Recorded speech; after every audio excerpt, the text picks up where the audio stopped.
Kick off your boots, get cozy, and join the chat. This is Boot Buddies. Welcome to Boot Buddies. We have some very special guests today. I'll let you guys introduce yourself. Hello, my name is Kendall, and I am an athletic trainer, director of athletic training, and my day job. And at nighttime, I take care of these beautiful ladies as their athletic trainer for the Dallas Cowboys Cheerleaders. And I am Jessica Wolke, and I'm a sports physical therapist. And I also met these ladies being part of the team. And I work kind of physical therapy, the rehab, kind of recovering from injuries and injury prevention. These two amazing women keep us alive and healthy and able through all to the things. Continue doing what we love. And we're just so honored to have them here today because we want to know more about them and their story and what they bring to the organization and just in general to athletes everywhere. I want to know more about your background. Like, what made you want to pursue being who you are? My dad was actually a neurosurgeon, so a brain surgeon. I know. And my mom is a romance writer. I know. What? Wait, what? Like you gotta give the book my rest. background, my background could be its own book or movie. I wanted to go into medicine, but I am awful at math and chemistry. And I was like, that's not going to happen. And it's just too long. I was about an average athlete. So that wasn't it, but I love sport. My dad, may he rest in peace, my daughter's named after him. He would take my brother to football games, and I was like, I don't want to go. But so I wanted to do sports and I wanted to do medicine. So I picked sports medicine. I was actually, a physical therapy tech as my first job in high school. I said, I love this, but I don't want to be inside a building every day. God bless you. So I picked athletic training. And so I went to my undergraduate is in a bachelor's degree in athletic training. My first job was at a high school. Y'all, high school's cool. Parents are not for me. So it is. Bless.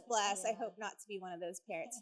So I left the high school, came here to Dallas, and started working for our outreach physical therapy company, and I was an athletic trainer there. I actually started with Rhythm and Blues. My first year in 2019 is when I took over both teams. And then I met this wonderful coworker of mine. I was like, I need some really good sports physical therapists.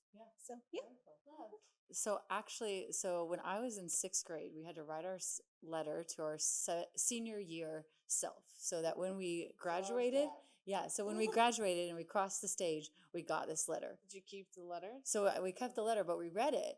And so when I read that letter, it said, I'm going to go to the University of Iowa. I'm going to be a sports physical therapist, and I'm going to treat athletes. Mm-hmm. And so I knew when I was in sixth grade that I was going to be a sports physical therapist, which was crazy because I had never met a physical therapist, never been in a physical therapy clinic. I have no idea how I knew physical therapy. That's amazing that you just like as a child just knew. I was like, I knew that I wanted to do that. I went to the University of Iowa, and that's where I went for my degree. So it was like I followed that path exactly. I actually did 7 years in the burn unit, so I really thought that I was going to go burns, which we had. We talked about that, and so I really thought that was the path that I was going to initially go because that's how I paid my way through school. And then when I got out, I was like, no, sports is really my passion. And truly treating the full athlete and treating it holistically, not just the injury, but addressing the mental side of it, addressing sleep, addressing nutrition, addressing, not just, hey, they're having knee. We've talked about this. Yes, I just saw your podcast. Yes. It was really amazing. Yeah. Just, I could relate so much from, the knee pain right. compared to it's the connected hip. It's to all the hip. connected. Yes. You're right. Yeah. So I'm like huge into where I'm not just addressing the injury that's happening. And I'm really addressing the full body. And so it was something I'm passionate about and something that I'm truly trying to change the game, as well as being a female in kind of a male world. And so, we're in the DCC world, but I also treat NFL athletes is my primary client outside of the DCC world. So just kind of trying to like show that we belong in that world and that females belong in there regardless whether we play that sport or not play that sport.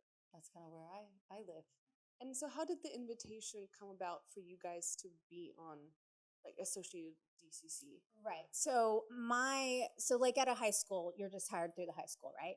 Well, as we know, Dallas Fort Worth is huge in sports, not only high school, but youth sports, all of that. So what I do during the day is our company contracts athletic trainers to go to those sports that are underserved.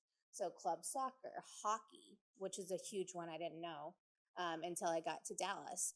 And somehow we had the connection with Dallas Cowboys for the cheerleaders. So it was one of my employees before me.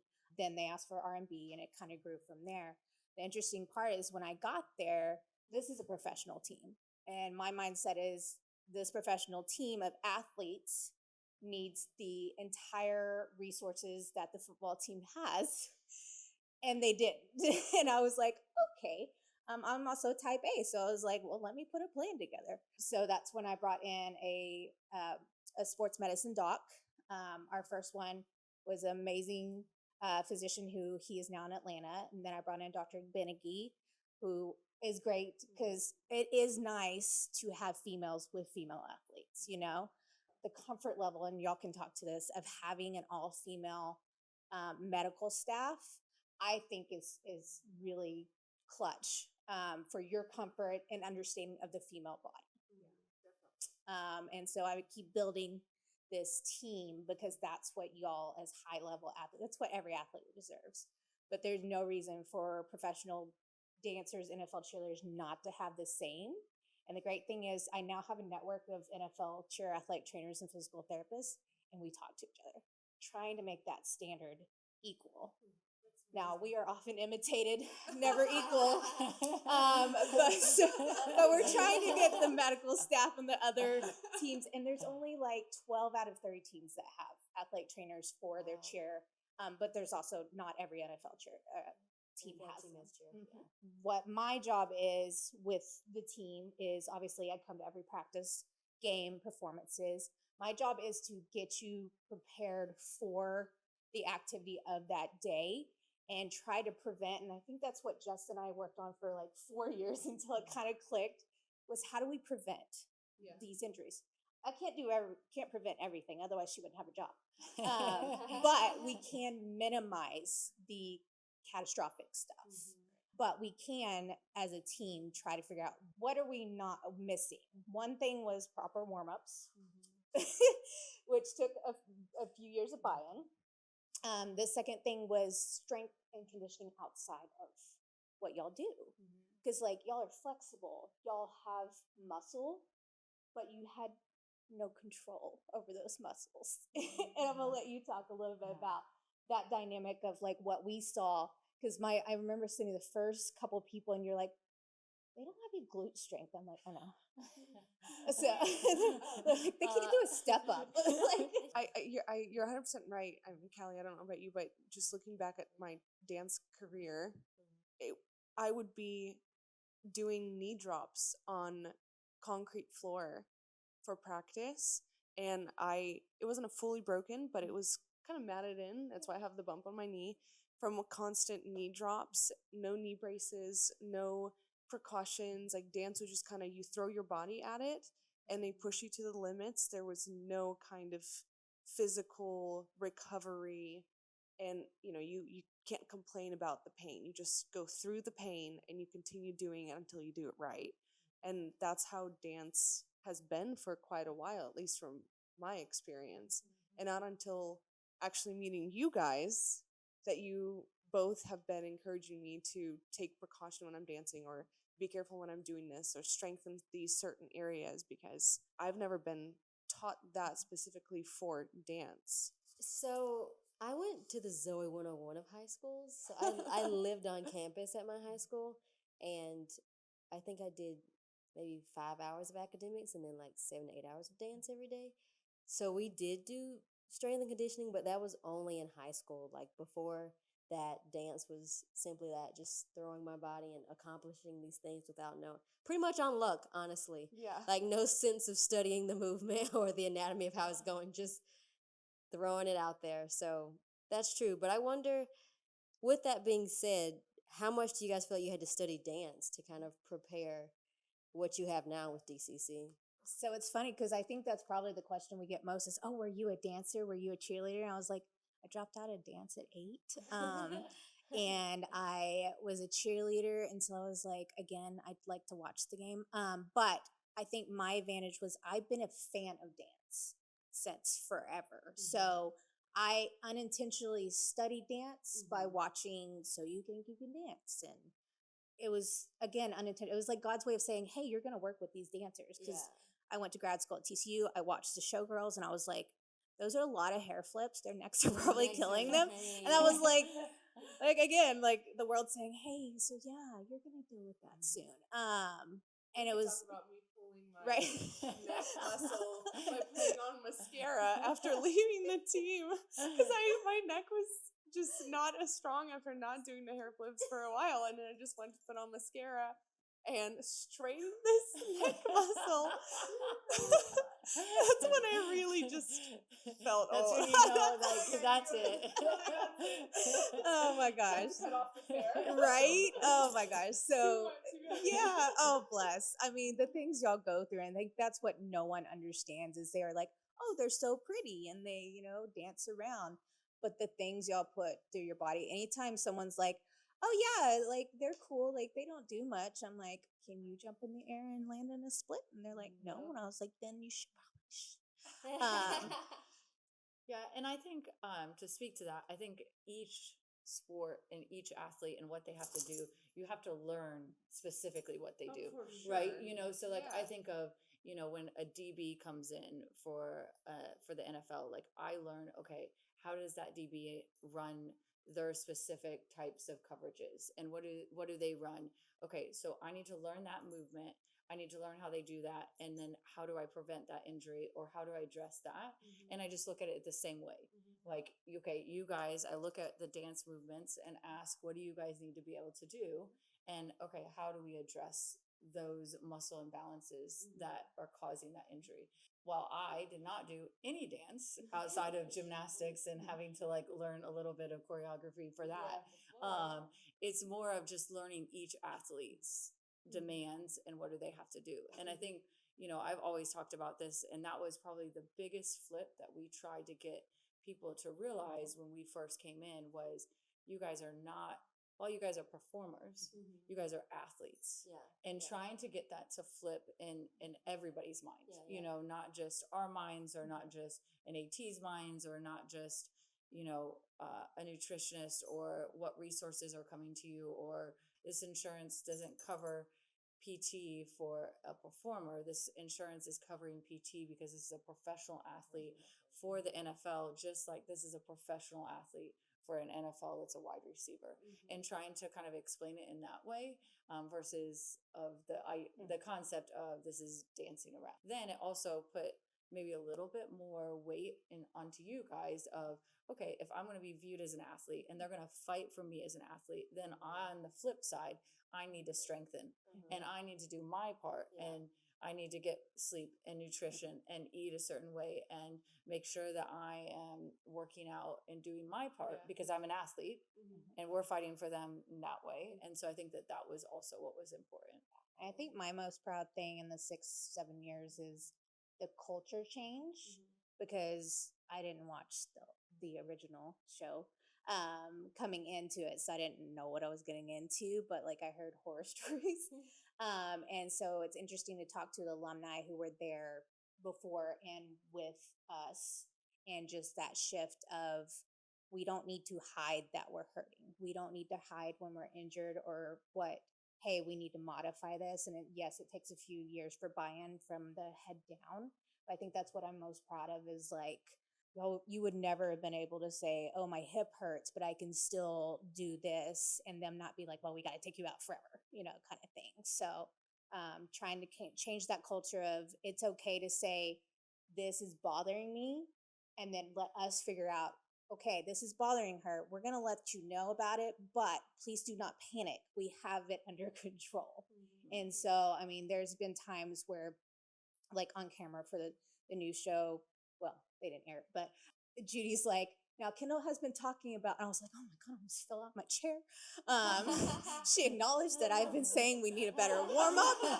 Like, she listens and, that. And I would love to hear y'all talk about, like, on your perspective, because my fear is always like, y'all are afraid to say something. I don't mind being the voice because, I can talk medical, but also relieving y'all's stress of, oh my God, they're going to take me off of things because I'm human and I'm an athlete, but they don't because they know, okay, it's being handled and they still look good. Definitely your help in that world is just comparable to what it would be without you, because I had the injection in my hip with a PRP and I was told you can't dance today, and it was a random practice during training camp, and I had to walk up to Judy terrified, being told like I can't kick today.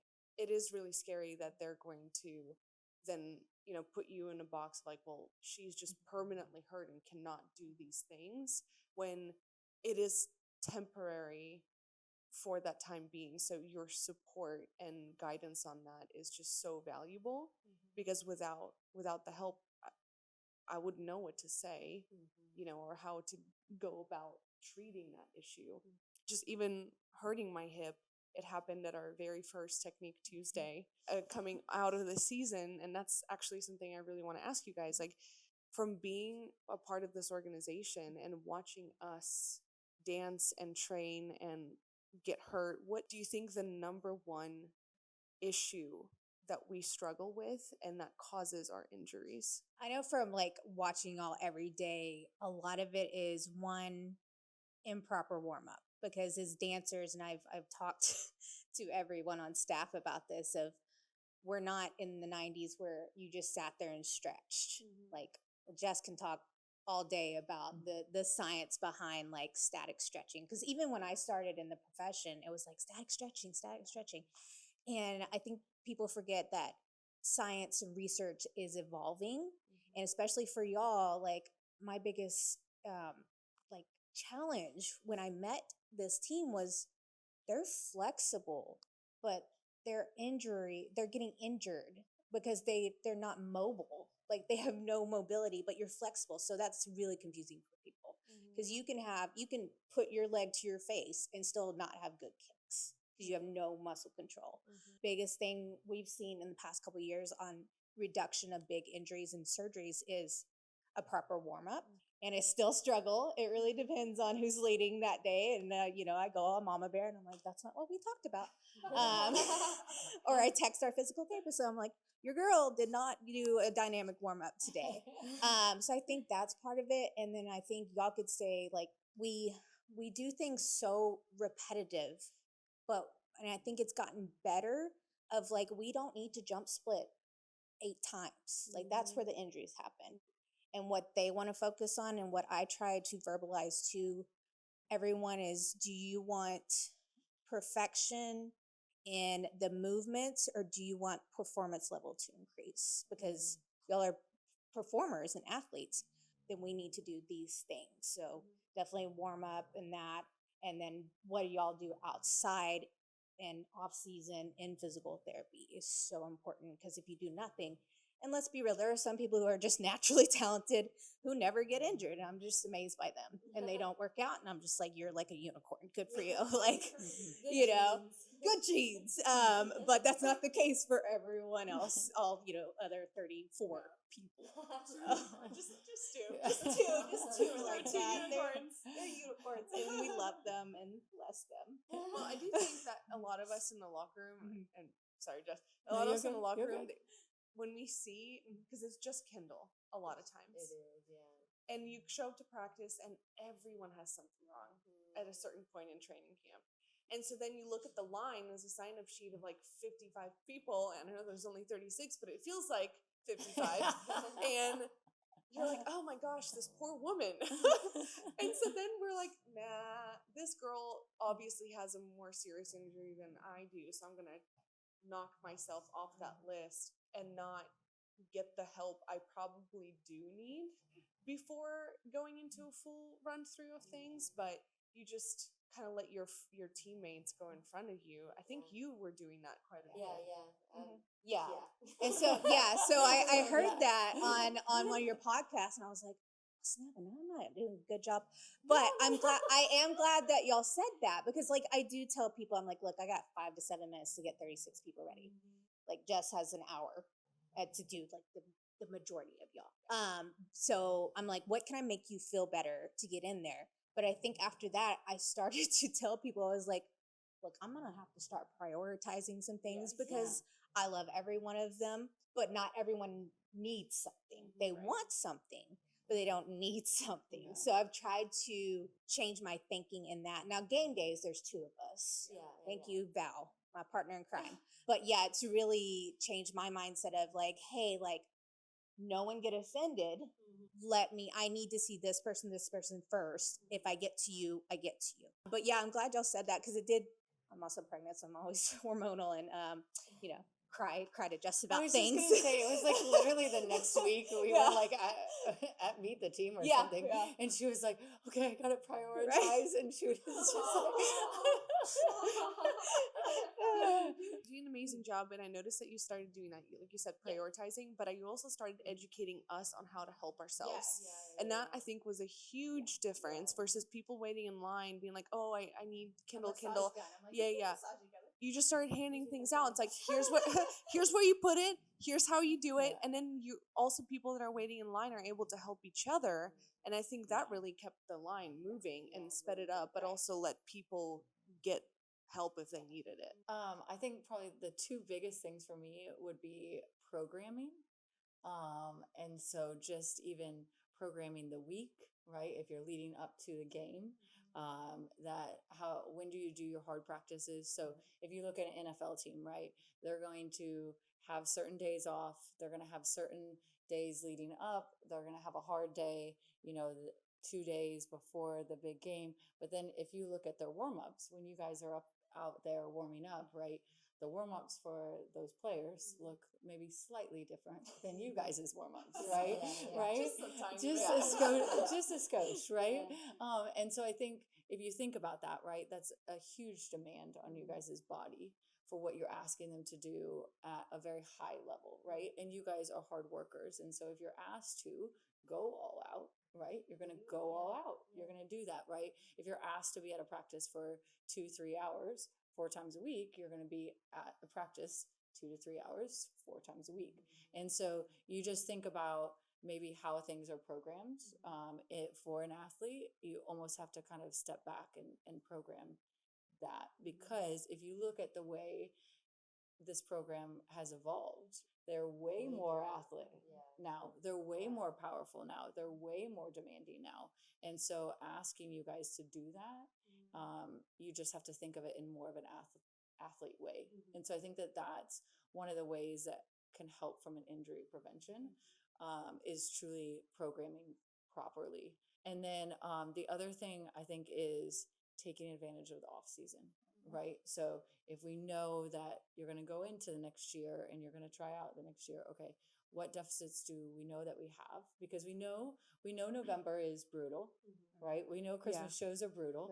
We know November and December are just brutal, right? And so realistically, asking you guys to do a whole bunch of workouts, asking you guys to stay strong, like you're literally just trying to get through those months, right? And you're fatigued, and we know fatigue makes a huge impact on injuries. So we're coming off of that fatigue. Maybe we take a couple weeks off, but then how do we prep our body and get our bodies ready for that next season? I think is really what's important. And I think sometimes we hit that off season and people are kind of like, oh, okay, don't need to do anything. We'll go to Technique Tuesday, right? And that's the hard part. And that's the hard part, right? Is that we go to Technique Tuesday and the expectation is to go hard at Technique Tuesday, right? And so, but then that for some people, that's the only thing they do for that week. And so you think about off season, like how are we truly taking care of our bodies from that standpoint? I think that that's maybe a huge. There's a few things that you just said there that hit, I think, the nail on the head, and is something that Callie and I both talked about a few times just watching the Netflix docuseries, is having effective practices. We practice almost every day, every week, and sometimes we're doing the same thing over and over again. And when people talk about, well, these girls aren't dancing like other professional dancers, or not working as hard as other professional athletes, it's not the movement itself that we think is difficult. It's when you layer everything on top of itself. Of you walk in on Monday and you might feel great and you have a great Monday practice, but then you came from work, then you went to practice, then you're trying to figure out where to work out and strengthen your muscles. Just like you said, conditioning, we have to do that outside of practice on top of everything else in your life. And then you get to Tuesday and Wednesday and Thursday, and sometimes we have Friday or Monday off, but it's the layering on top of everything that causes that fatigue.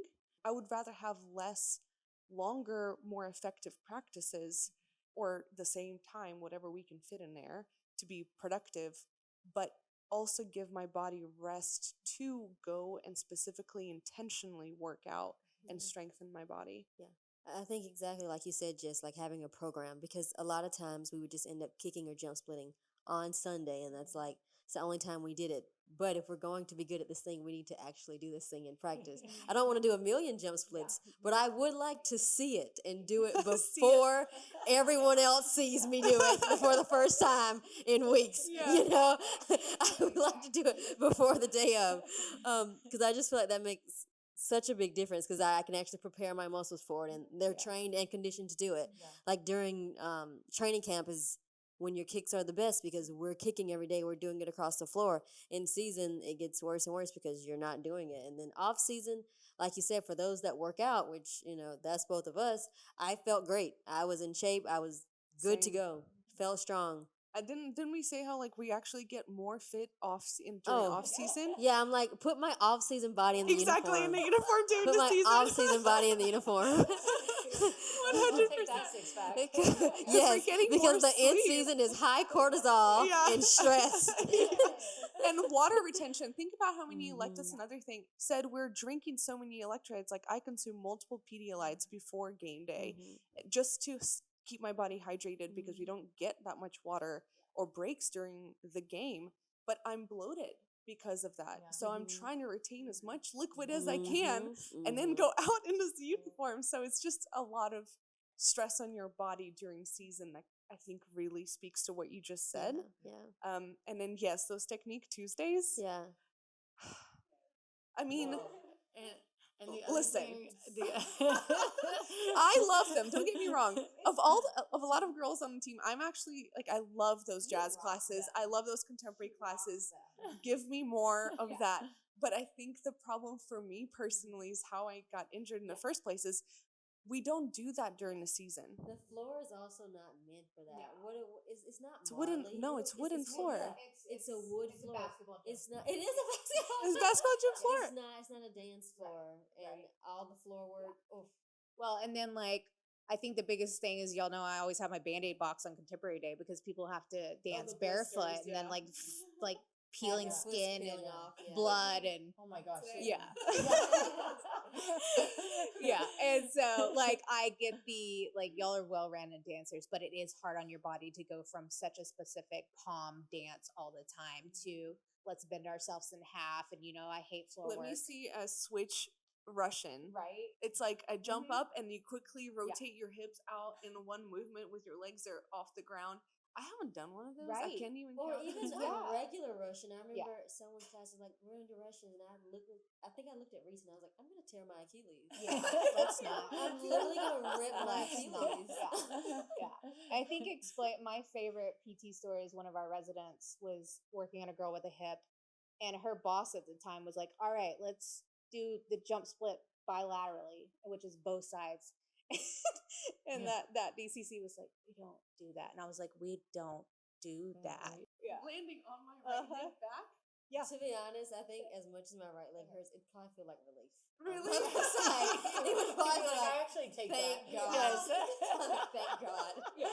But there's like every other year, like left Oh, jump yeah, split, right. right? Wait, that'd be funny. Or Wait, that should be the prank the team does. Oh my gosh. Instead of doing the Oh right my split, they do the gosh. left. I think Yeah. that would end in injury. well, let's not cause me more Maybe they injuries. just all slide.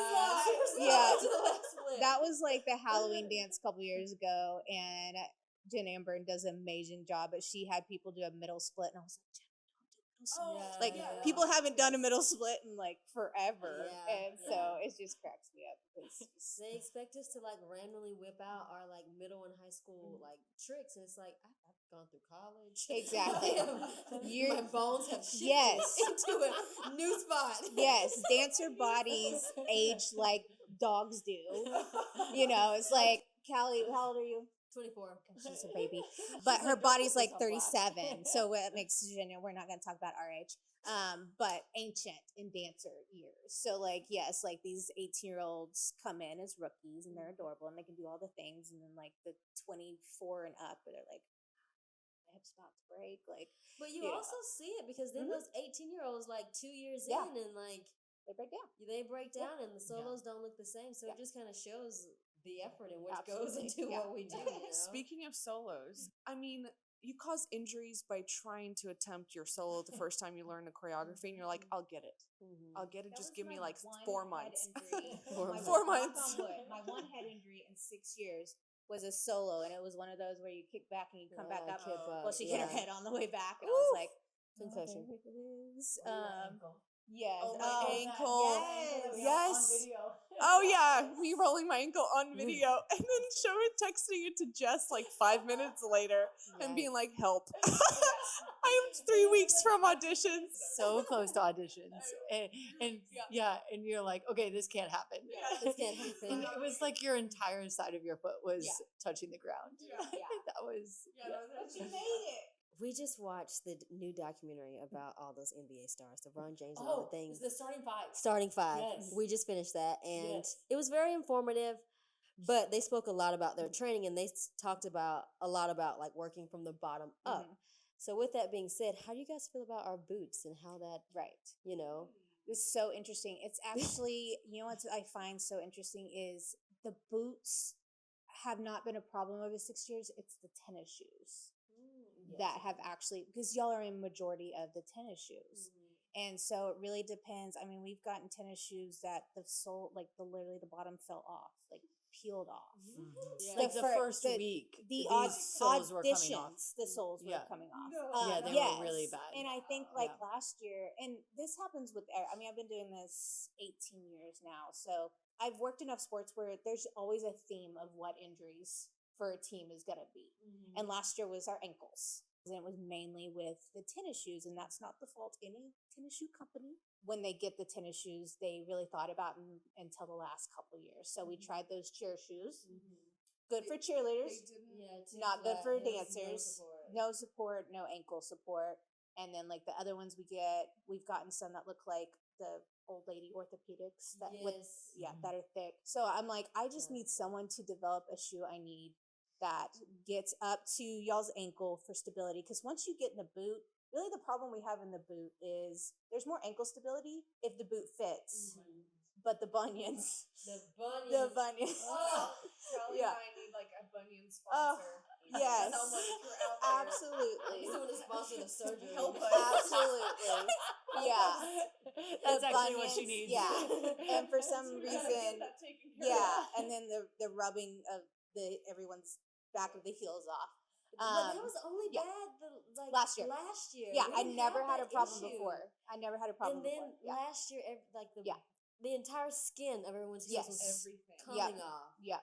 Absolutely. And it's So just did they people change things. the boot Something last year? happened.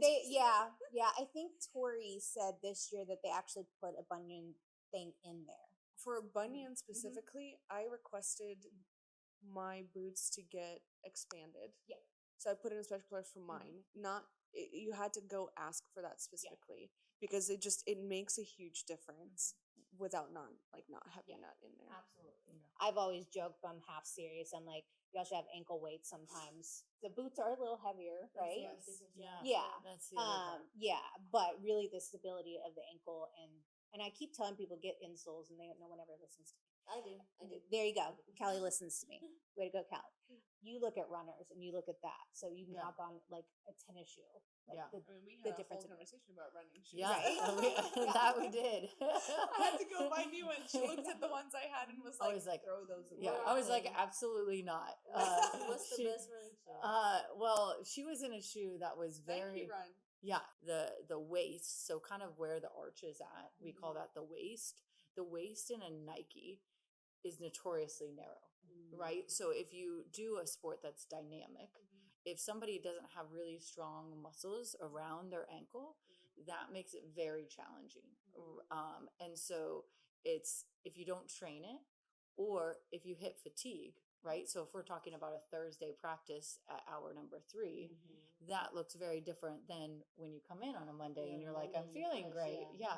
And it's not all just Nike. Nike is just notoriously because they look cuter. But it doesn't provide the stability if you're doing more dynamic or if you don't have the support. So some people need a little bit more arch support. But I'm flat-footed. Yes. Right. So And that was the that's other hard part. too. Is so Yes. so then when you stand up, you could see truly her arch was spilling over her shoe. And so then if you think about that, then you think about for 2 years, you practice. Yeah, that's pronation. Well Yes. done. She's basically a physical therapist, I know. right? Career change. but if you kind of spill out of that shoe, right? All of a sudden now you don't have stability. And so then you're not using the correct muscles, you're going to compensate because truly when you're running or when you're doing a push off or anything like that, you want to push off with your first toe because you're strongest pushing off at your first toe. But if you're collapsing in, and so that's where we're seeing those injuries happen for the ankle sprains is because there's not that stability in that arch. And like so, y'all have to have so much traction for what y'all do most of the time. And I think the biggest thing is y'all are in releve 99% of the time. That's not natural for your foot. So then it goes and it just gives up on you. But also trying to relevate in the boot. Yes, yeah, Because it's super not hard. made to No. stretch It's not like made to this. stretch at all. Yes, exactly. You have pretty dancer feet and you can't do pretty The dancer feet. sole is not made that It's way. not, Exactly. So there's that, and the arch support and the boot. No offense, is probably not good either. So I always advocate for go get you some custom ones. It's worth it. Any insoles out there who would like to sponsor the team? We're yes, everyone. But I also wonder, like, I always wonder this too, and that's why I like when the leaders can wear watches or y'all have your aura ring of how many miles and steps y'all get over a year, because you probably should be switching tennis shoes at least 3 times, you know, through the year. At least 3 times. yes. You know what's weird though? Getting into off season after being in shoes. So most of my dance life, I've been dancing barefoot for contemporary, really feeling my balance with my feet on the floor, like touching the floor. And dancing in shoes is so different and your balance just feels off. And so developing and relearning how to balance yourself and be grounded when you're in shoes versus like really feeling the floor with your feet, it's a whole different technique. But then getting those shoes off for those technique classes or just going to contemporary for fun or whatever it is that we're doing, it is crazy how your feet then feel awkward touching the ground. And my arches and my toes, like I can't find the balance now with my feet flat on the ground without shoes. And then it's like this vicious cycle of shoes, no shoes, shoes, no shoes. The shoe is providing support, right? Even though it may not be the most ideal support, it's still providing support, right? So your body in its mind says, I don't need to turn on these muscles in the same way because I already have something that's helping it. And so then when you've done all these practices with it on, even though they may not be the ideal, they're still doing something. Right. And so then all of a sudden you go to, now I'm going to take all that support away. And your body's like, what? Like now you want me to balance? No, right? yeah, I'm like, which toe do I use? Because like we're really balanced between the big toe and the pinky. And then I'm like, where are they? Yeah. And your body has no idea where it's at, right? Like proprioceptive. They don't know where it's at. Yeah. So Callie asked, like, working from the ground up. So then starting with our shoes, knees, hips. Yeah. Well, I think that's why, like, every time someone says my knee hurts, I'm like, let's check your hips. And they're like, And so I'm like, and then explain, and then you're like this far off. So it's the chain. It's literally the whole song: head, shoulders, knees, and toes. That's what we've tried to work on for 6 years, is balancing out your muscle tone. Because yes, you do more right kicks, but you still have to do your left kick. But when you right kick so much, your hips are like, Yep. oh, let's go here. And, and I think that y'all have been taught so many different things on what makes good kicks and muscles. And you've been told, use all your quads. And Jess, please don't use your quads. Don't use your quads. Don't use your hip flexor. My kicking is brushing with the inner thigh, like brushing with the hamstring Yeah, I and the felt like glute. we always like built that strength from the bar. So like put your legs on the bar. Right. Think about rotating before you lift. That way it's Right. coming from behind Yes. and Not down and before out, and not like the quad. yanking it up. Yeah. Some people were like quads. I'm like, I literally can't even feel that. So you're gonna take what I got to give. Yeah, absolutely. And so there's that point, and then like the one year we were in the bubble and we were on the platforms, and Kelly and Judy hate it when I bring it up. They get so salty about it. I'm like, the change in pom poms, it's the light up Christmas ones. Oh, so They're freaking heavy. A little heavier. They are heavy. They're a little heavier, and they hated when I brought that up because we did have someone who had thoracic outlet. Yeah. We will not say because of privacy. What is but that? Wait, what? Yeah, It's where you build up like this swelling in like your first rib and here, and it cuts off your circulation. And it was due to the palms, and too heavy. so they're too it's heavy. like, imagine, when you take a cycling class in band, they do like weights, Yes, very light. They're like 2-3 pounds, but after doing this for like Ever, 2 minutes, you're like, oh my god. Yeah. No, I have Yeah. carpal tunnel on my wrist, and I was like, you Kendall. did, yes, yeah, Because we're doing this all the time. yes, And I'm yeah, like, they're gonna exactly. fall off. And it might seem like it was just a few ounces. Well, a few ounces is huge on the scale of the body. And so I laughed, and I never bring it up again, because like you do look at the history of the team when the palms were this big. And I was like, those were huge, but they weren't. I don't know what they were doing. They with them. weren't accomplishing the same moves. Not the same. They're not the same moves. And on that, like you said, you add on being exhausted on top of this now a little bit heavier palm and this show that's running nonstop. Exactly. And Exhaustion then you gets add the best of in you. hair. Yeah. And that no one talks about enough. I mean, I've been blessed with really good hair. So my hair is all my hair. And people, when I got on the team, they're like, is this yours? I was like, yes, it's all mine. I'm very blessed. Thank you. Donate. You can Right, donate to everybody, exactly. yeah. Like, you add in the extensions, and y'all don't shy away from what you've had to do and what you've had to wear. And hair is one of them. They show it on the shows. That adds weight too. So you go from someone who might have came in with short hair, you add a pound of hair, and then To you your tell neck, them to flip it. And choreographers, I love them, but when they put a double hair flip or a triple hair flip, I just like, and y'all know my face is in the corner, is over there. I'm like, they could do a whole show on my faces in the corner.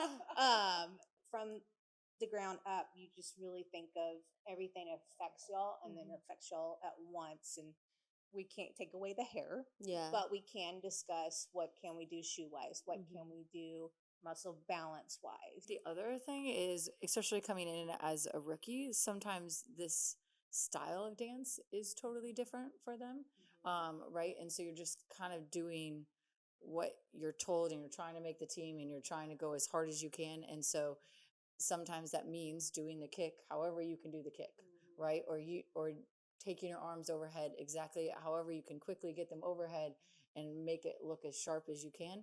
And then that leads to muscle imbalance, right? And then you're using the wrong muscles. And then that's when we see these September, October, and truly November injuries, is because it just is additive. Like your body can do it until it can't. Yeah. And that's what we start to see. And so I feel like we often see compensation injuries. And I think that's where we saw kind of the breakdown initially. And I think that that's where a lot of people have come in and said, okay, we know this dance style looks different than where you come from. So, hey, during training camp or during this time where maybe it's slower, right? It's not necessarily slow, but it's slower than what November is going to look like. Take advantage and get into strengthening classes. Learn from your vets. learn from here's what's going to help you, because that's where we see the injuries happen. So it's actually a great segue into talking more about that PT process. Can you tell us the tests that you run, like all the tests that you ran on me when I showed up? What did those stats tell you about us, and how you use that information to develop a plan for that recovery for us? Yeah. So I actually run the same tests I run on you guys as I do on any professional athlete. And so truly, I look at, it does not matter if you come in for an ankle, a knee, or a hip. I'm going to literally run an entire body test and look at how does the body move as a whole. We look at, not only the muscle strength, not only, again, we've talked about flexibility is always great with you guys. Mobility is the ability for you guys to take your flexibility and move through that range. So if they don't match, what strength or what compensation is happening that they don't match, and why don't they match? So what was that test called that I still till this day am so embarrassed about? The hamstring test. Is it the glute hamstring the one? Nordic, the one where you I think fall forward? I think I pulled my hamstrings trying to do this test. I think I got the lowest score. Yeah. Everything else, It's okay. So everything else was fine, but that test Okay, so what's is really, the humbling moment. What's really funny about that test? So this is a Nordic test. So you kind of fall forward test. It's looking at what we call eccentric Face plant. You gracefully face plant, right? And it's looking at eccentric hamstring. So it's looking at your ability to lengthen your hamstring. But what's ironic about the whole thing is this is exactly what you guys are using to kick. So of anybody that's coming into this world that's testing, you guys should be killing it. Should be killing it. Should be a keyword. And what is hilarious is when you guys come in, that's probably this test that you guys struggle with the most, right? Yeah, Is that's that not horrible. only is it the score is low, but people will cramp, people can't do it, people fall over, people are like, nope, not happening, right? Cramping so bad. I thought I was tearing my hamstrings trying to lean forward, and Jess was like poking my she's like, is there a hamstring in there? Is it in here? Where is it? Turn it on. I was like, I don't know. I don't think my brain connects to it. But then what's wild about that is, so then that goes back to exactly what you're talking about with the kicks, right? If you think about how much more powerful you would be if you use your hamstring, and hamstring is truly eccentric hamstring in this world, and especially what you guys do is so crucial in the athletic world. And so the fact that you guys often have that as one of your biggest deficits is always wild to me, because you guys should come in and like walk up, and the NFL players should be like, oh, look at their score, right? Was it the inner quad that we do grid on? You guys do well with inner thigh. Inner thigh. Oh, sorry, Right, inner so quad. the- Inner so- thigh. But it's inner quad. Yep. You guys do better right with here. the inner quad, because you guys isolate inner thigh, inner quad. You guys do better with that. And when we're walking, a lot of times we're really lifting those feet and the boots. Yeah. So we're taking a lot of really high steps with weighted, I'm going to call it ankle weights because of the boots. So I think we're really exercising this area so much. Yes. Don't know what happens to this. Yeah. It just evaporates. Just season starts and all the hamstrings Correct. just like Yeah. So again, I think that's where you throw the leg up. Yeah. Like, for lack of a better word, Yeah. right? And so that the only thing that you're using is your hamstring and your quad, or I mean, sorry, your hip flexor and your quad, and you've not activated your hamstring. Where if you think about, if you could just kick on that hamstring, that's so much more powerful. But doesn't, and correct me if this is wrong, but isn't utilizing your glute and your hamstring also one of the biggest like muscle groups? Correct. And so it's requiring more energy. And so when we're already fatigued, we're reserving to this area versus really. Well, and your quad tends to be, so kind of our ratio is, we're ideally, in a perfect world, we're about 67% as strong in our hamstring as we are in our quad. So we're stronger in our quad. So in our brain's kind of world, we're like, hey, we're fatigued. We're not that strong in our hamstring. And truly, if we had to guess, you guys are probably not 67% as strong back there. We're probably closer to 50, 40, Yeah. 30 down, right? So then your body's like, well, we're fatigued, so we're not even going to tap into that, right? We're just going to use the quad because we know that the quad is there. We know that the quad is strong. We know our hip flexor is strong. The problem is when we start to use the hip flexor, one of the hip flexor directly attaches to the discs in our back. And then now we're getting to the back pain. And now it's just cyclic, right? Because then we don't have anything to kind of counteract that from the glutes because our hip flexors and our quads are so strong and so tight. And we have back pain. And then our core and our glutes can't really. And then you jump split. And then you jump Yes. split. And then you're just like, Really let's do it. quad. Right. And jump split will always be a mystery because, like, if you don't think about it and you let your body fall, which looks terrifying, it's actually better than you thinking about it and tensing, which is like a phenomenon that I'll never Yeah, understand it because I'll is, never yeah. do it. But you do. I mean, it's like, just do it. Just do it. Sleep and Just do blink. it. Yes. But if you don't jump high enough, then you bring down your whole team, or like, it's insane.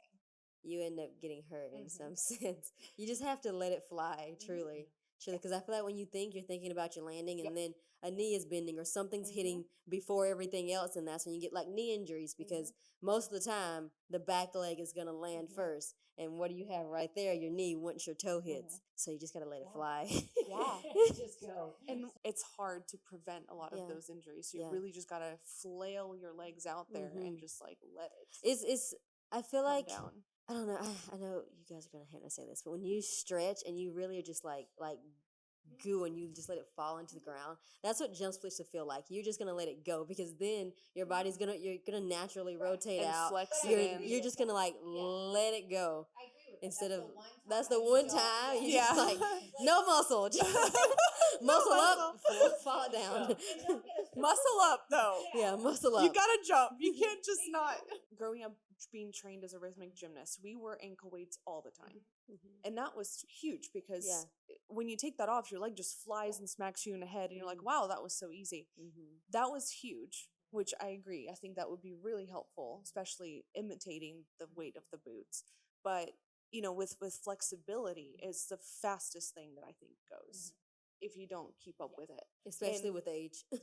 Yes. With age. First thing is flexibility. So if you're not conditioning that flexibility and really working on it, and because not a lot of us have time outside of the practice time to really spend time on that, I think it's extremely important that we really work on those splits and just really let ourselves sink into that stretch. Yeah. I feel like starting like my NFL journey, that was something that was really important, is doing stretches that mimic what I'm gonna do. So like splits, or like ideally doing a kick, you would be in 180. So how can I mimic that in my torso with that split? You know, I think sometimes those things are skipped in warm-ups. I agree. They are. Yeah, or not even always warm-ups, but within the week, because I don't think we should always be gummy going into powerful dance movements at all. You know, one Technique Tuesday, and I know you were sitting there. We did a was probably stretch, my face. and this stretch, I've never had a panic attack. I thought I was gonna have like Was it where you fold claustrophobia. yourself on the wall? Our head was on a Yes. wall, and your Yes. legs were about. I don't know who's beside me, but I was like, I can't get out of here. Like I can't move. I'm stuck here. It hurts my soul. I was like, I'm stuck here. I cannot. I'm gonna show you. Show you. You walk your feet super close. Yeah. And you know, I'm trying to be flexible and be Yeah. impressive. And be impressive. And so you're like, that's Crazy. So- That is Yeah. like crazy. Yeah. But like, They look you like wild. pancaking I was gonna yourself. say. I was gonna say the photo. I need Yeah. to see like the photo Yeah. of like Yeah. everybody The in photo. this Again, stretch. my face. You're like My pancaking face. yourself Yeah. against the wall, and I was like, Yeah. So what is the goal of this stretch? Stretching your hammies Yeah. Let's be smarter, but still very, very skillful. But let's not fold people in half. So, speaking of just longevity and getting off this team and moving on with your life and just staying physical and active, what do you think? How do you think being on this team affects that longevity? It's challenging. My goal is always, yes, I want y'all to perform, but you need to live your life. What is your goal for kids, life? you need to play with Yes. the kids. Yeah. You need to Yes. bend over. Exactly. to sleep without pain. Yes. Yeah. Yes, That's exactly. wild though. And it's like, and I look at some of the alumni from back when having like 12 surgeries in a year. And I'm like, that is my goal for y'all, is not to have any surgeries whatsoever if we can avoid it. This is not your identity. This is not your whole life. It's something in your life that you're very proud of, which I say all the time. I'm like, look, I love DCC, but I'm a person outside of it. Yeah. And you need your hips for those and stuff, or your feet. Like with a lot of people with feet problems, you still need to walk. You still want to dance. You still want to wear high heels. The heels. It's like, I need you to get off the couch without groaning. But yeah, no, it's 100%. I mean, I think just thinking of longevity, I mean, I text you guys all the time, like, oh my gosh, I can't sleep because my hip's hurting. Or Callie and I talk about our bunions and how we can't wear normal shoes anymore because our bunions hurt so bad, which we'll probably are going to have surgery for that. That has to happen. Those are fun. Sponsor us. And, speaking about having kids and the hips, learning so much about that. Because I have really bad sciatica, and I thought I just had a really bad sciatica dancing. And then it got so bad, too. I was like sitting in my desk at work, and I'm like, oh, I'm in a lot of pain now. This is more than just dancing. Exactly. Yeah. That's your whole life. And like just living with neck and back pain. Neck pain is so debilitating. And I think this has become a really big topic in not just obviously you guys' world, but just in the sports world. Like I think people are starting to make these decisions. You see this in the professional, like NFL world, in the NBA world, right? Is that you see, I'm going to stop my career because I want to be able to know who my kids are in 10 years, right? And making those decisions. I want to be able to get down on the floor. That was one of the things that Kelsey said when he was like, I could have probably play another season or two, but all of a sudden, like, those conversations are happening. But I think on the flip side, I think now players agencies are fighting for, okay, well, let's not practice as long. Let's not kill our bodies the same way. Let's change the rules a little bit. And I think that that's kind of hopefully what we're doing a little bit as well in this world, right? That will continue to change. And I think we've seen it in our 6 years, like even in huge like, shift. Nutrition and really strengthening, warm up. Sleep. I was gonna say sleep. Back when we were talking about injuries. So yes. Oh, it's not just so you know that we're 1.7 times more likely to get injured if we don't get 8 hours of sleep. Yeah. So if you guys think about you're in season and you think about how hard it is for your schedules and you think about how hard it is for you guys to get 8 hours of sleep based off of you guys' scheduling, based off of the practice ending, based off of getting home and getting food and nutrition, based off of being able to get to your job the next day, all of those types of things. But getting 8 hours of sleep significantly decreases the risk of injury, or on the flip side, significantly increases your risk for injury by not getting 8 hours of sleep. What does that look like? Because that then in turn gives you a more productive employee, more productive athlete, a better athlete, a more invested athlete, and an athlete that is less injured, less time off, all those types of things. The resources we've had to piece together, but hopefully y'all feel like you had what you needed and the future has what you needed because y'all deserve that. And I'm not perfect and I can't fix everything. She can't fix everything. Our doctor can't fix everything. But what we've seen and the buy-in from the DCC organization has changed in the years. Because we love you guys so much, we want you to know that you have been such a significant part of our lives since we joined this team. We had some girls write y'all messages of what y'all mean to us, because I think I speak for everybody on this team. You guys have been such support system for us on this DCC journey, and truly none of us, I think, would be as healthy, mobile as we are And so we just wanted to read some of these for you guys. Yeah, I don't know if yeah. I'll be able to do this. Okay, all right. From Carly, thank you for believing in me and pushing me to be better and grow in my craft. You are an advocate and safe space for all of us, and I hope you always know how loved and appreciated you are. This one is from Zoe. She said, Kendall and Jess effortlessly step into that motherly role whenever it is needed, offering love, support, and wisdom without even realizing the depth of their impact on those around them.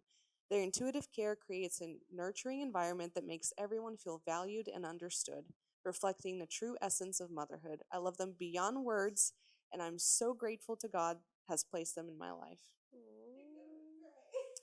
From Armani, we have, I love Kendall so much. Not only does she literally heal our bodies, but she's invested in our lives as well. I couldn't imagine my DCC experience without her. And this one is from Katie Anna, and she said, I'm so beyond grateful for you both, knowing God placed you in my life for the specific reason because he knew I needed two amazing women that I can genuinely be myself with and look up to. I don't know if you hear it enough, but thank you a ton. I wouldn't be able to be out on the field doing what I love without you. I love you both so much, and I can't imagine my life without you in it. Kendall and Jess from Jada. Thank you for always Thank you for always prioritizing our physical well-being and advocating for our needs as professional dancers. You both are women that I look up to not only because of how amazing you are at your professions, but how much care you show each and every one of us. Thank you for being constant belly laughs and for loving me like family. And this one is from Marissa G. She said, Kendall and Jess are superheroes. These women are the reason why I'm still able to dance, and I'm forever grateful for their positive influences in my life. Not just as athletic trainers, but as phenomenal people too. And there's many more. Yeah. So much love for the Yeah. both of you. I Truly. also say I think mental support is such a large thing because I've been a professional dancer a while and like just outside of NFL dance, and I think it's so important to know someone's there to have your back just in case something does happen. Even if you don't need that resource, it is just so relaxing to know it's there if something does happen because we are being physical and dancers aren't always accounted for. Outside of your physical labor, just being there and being a helping hand or being someone we can text like, hey, I ain't a female doctor, being someone we can rely on outside is just so amazing. So we truly appreciate you both. So much. Oh, we love you so much. It truly is like, I tell people, I'm like, they're like, oh, how'd you get that job? I was like, this is a dream job I didn't know. Yeah. I God put you needed there. or wanted. And, my biggest thing is like when people are like, oh, the show, blah, blah. I'm like, that's great, but these are my girls. Mhm. These are my girls, my babies' aunties. She has so many aunties. But people don't understand when they say America's sweethearts. Like, y'all are legit just sweetheart, good people. Because trust me, when I came into this, I was like, that's a lot of women. And I'm like pro women, like I'm a huge feminist. I was like, that could be a lot of drama. It's an intense room to It walk into. is. Everybody's full glam, yeah. hair and makeup. I mean, and they're like, hi. I fit in with that. I came in, I was like, okay, these are my people. Yeah. Because I came in with hair and makeup. Like, I think that's no lie. That's why Kelly likes me a little bit. Because I come with full glam no matter what. I remember Taylor Johnson telling me my first year, she was like, you treat us like we're real people. And I was like, am I supposed to treat you some other way? Because you are real people with so we love you so much. And thank you for trusting us. Because that's a huge thing to trust us. If I get yelled at, it's whatever. Like, I'm always prepared to be the bad guy because that's what I signed up for. I signed up to protect y'all. Thank you. I'm probably not gonna get through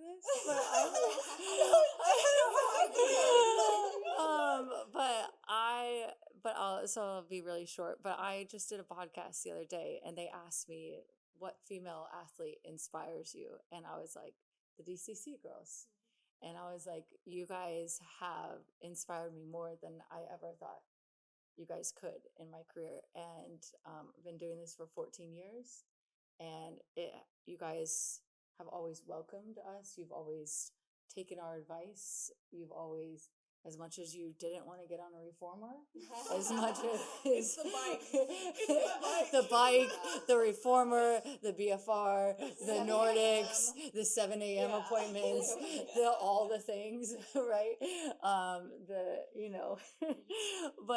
But it has been one of the best parts of my career, and I have loved it, and I have, even kind of stepping away from the star, but still getting to be around you guys has been just magical. And so I've loved it. And I thank you guys, and thank you for the kind words. They mean a And I lot. thank you, because we're so fortunate that we have a group. It's me and Jess mainly, but like we've had other PTs that we respect each other so much, and we show that like we complement each other so well, and we each have our purpose, and we know our purpose. So Thank you guys. Thank Thank you. you. This is so amazing. Oh my gosh. and go. And cut. Okay. You know what to do. Don't forget to subscribe. And subscribe. Wait. I said subscribe. You say thank you for Oh. watching. Oops. Wait, I got it. Thanks. Thank you.